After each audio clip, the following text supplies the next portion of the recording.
So in this lesson, we're going to work with rendering.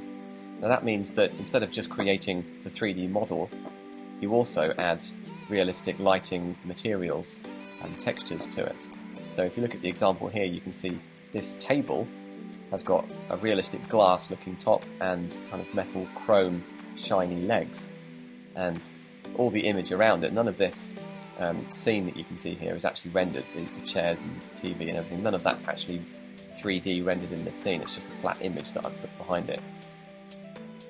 Just so that we've got some kind of realistic lighting and stuff happening. Our main goal is to make this table. So we're going to start, as we always do, with the cube. Now, to make the table legs, we're going to use the same technique that we used to make the golden goblet. And what we're trying to do here is make something like this kind of turned table leg effect. So let's head back into Blender. To do this, I want to begin by pressing X and deleting the cube. And then head over to the Create menu, and I'm going to add a circle. Now, before I start extruding and scaling this, I'm going to do a few other bits. I'm going to head over to Tools and put it onto Smooth. And I'm also going to head over here. I'm going to bring this panel out so I can see the modifiers section. Click the little spanner, add modifier, subdivision surface, and bring that view up to about 3. So subdivision surface, remember, is that tool that helps to get rid of all the sharp edges. It makes things much rounder, which is what we're after. So now I can switch into edit mode and I can start extruding and scaling. Now remember, when you're starting with a flat plane, a 2D shape, and you press E to extrude, it doesn't understand which way to go. So unless you want a wonky table leg, you need to make sure that after you tap E, you tap Z, which locks it to just the Z axis. And then you can click and maybe S to scale. And this whole leg is going to be made using E to extrude and S to scale, all of it. So now I'm going to E to extrude, followed by Z, click, scale that out a bit. E to extrude, extrude, Z, lift it up, scale it in a bit. E to extrude, Z, lift it up, scale it out a bit. E to extrude, lift it up, remember to tap Z, click, and I'm going to scale it in quite a bit more this time, just to make a bit more detail. Extrude and Z, scale it out, extrude Z, scale it in, extrude Z, and maybe extrude Z. I'm just kind of making this up as I go along. Doesn't really matter what it looks like at the end, as long as it's kind of like a decorative table leg. And then let's do another extrude and Z, scale in, extrude and Z, scale out, extrude and Z. There we go, that will be my table leg. Okay, now at this point, the top and bottom of the leg are still opened up. We need to fill those in. So the way to do that is to tap E to extrude, don't tap Z this time, tap S to scale. So straight away this new face is being scaled, and if you then tap 0, I haven't clicked or anything yet, 0, return, you'll see that it closes the whole thing in to the center point. So now I'm going to go to the bottom, and I need this entire loop on the bottom, all of these edges. I'm actually not in edge mode at the moment, I've just noticed I'm still in vertex mode. So let's switch into edge mode. I need all of these edges, so I could hold shift and kind of go all the way around, but that's really slow, and you might accidentally do what I'm doing here and select some that you don't want to select. So the best way to do this is actually to use loop select. If you hold the Alt key on the keyboard and right click an edge, it selects all of those edges in a loop like that. So now I'm going to repeat that process I just did a minute ago. So I'm going to tap E to extrude, followed by S to scale, followed by 0, enter, return. And you see, now we've got the top and bottom closed off like this. Now if you want to sharpen up the appearance of the top and the bottom, you can actually throw a loop cut in. So if I put a loop cut up here and just push it up towards the top like that, and same thing at the bottom, loop cut there and push it down to the bottom, it will sharpen up the top and bottom like that. And actually, while I'm here, I think I'm going to use that Alt right click technique just to grab that loop that's inside here I've put this in, if I just hide this for a second, that loop that's in there, so I've just selected that, and I'm just going to scale that in some more, because I think I want that to be a bit more pinched in, S to scale. And then I'm going to use that eyeball to switch that modifier back on. Okay, so that is my basic table leg finished. But I need 4 of these, so I'm now going to head down back into object mode, and I'm going to use the keyboard shortcut here to duplicate, which is Shift and D. So Shift D, you'll see it creates a duplicate, but it's moving it all over the place, and you don't want wonky mismatched legs. You want to make sure they line up nicely. So after you've pressed Shift and D, don't click yet, you can then press one of the axes on the keyboard. So if I press X, you'll see it moves my new duplicated leg along the X axis, or Y lets me move it along the Y axis. So for now, I'm going to put one across on the X axis like that. But now I'm going to hold Shift and right click so that I've got both of these legs selected. And now, same thing, Shift D, but this time Y. And I can move them along, and I want to sort of space them out like that. So that's my 4 table legs.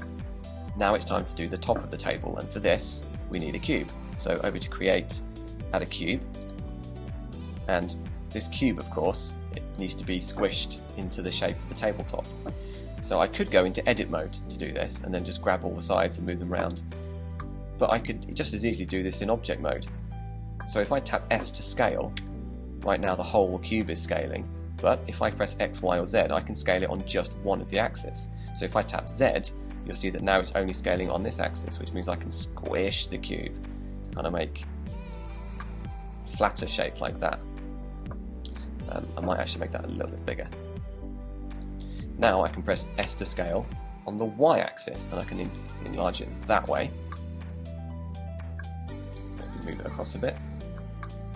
It's a little too big at the moment, so scale Y, shrink it back a little bit. And then finally on the X axis as well, scale followed by X, move it this way.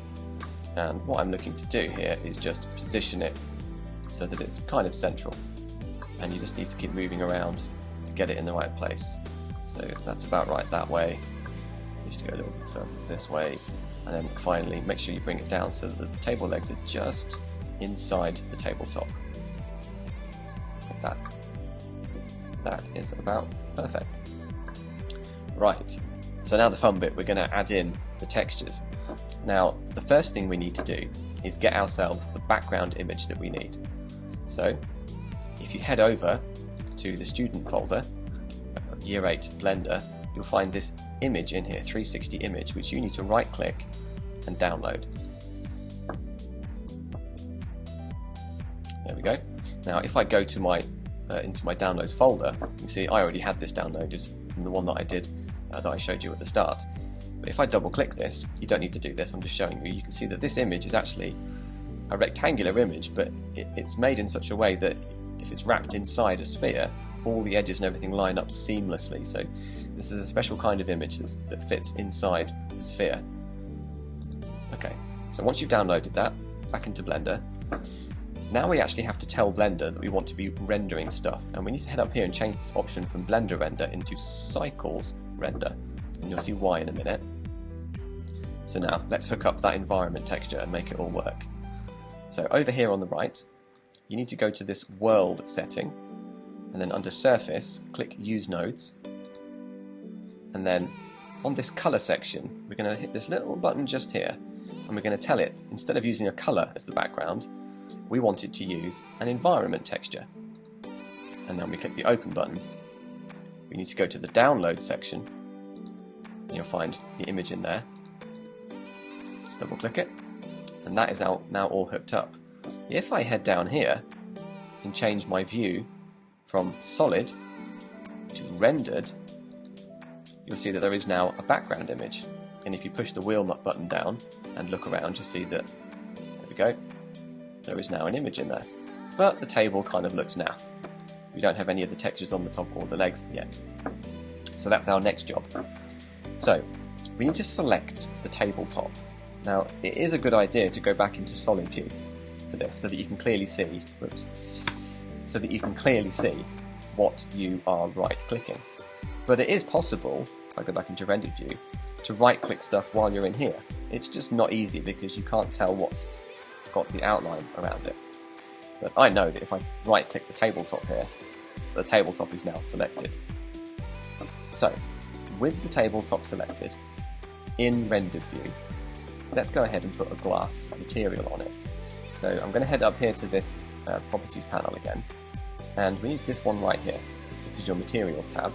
You need to click that, and then click new, and then here where it says surface, change this to glass. And you'll see now it's got a glass effect, and it's picking up all the lighting from the 3D image. Sorry, it's not a 3D image, from the 360 degree image that we've put in there.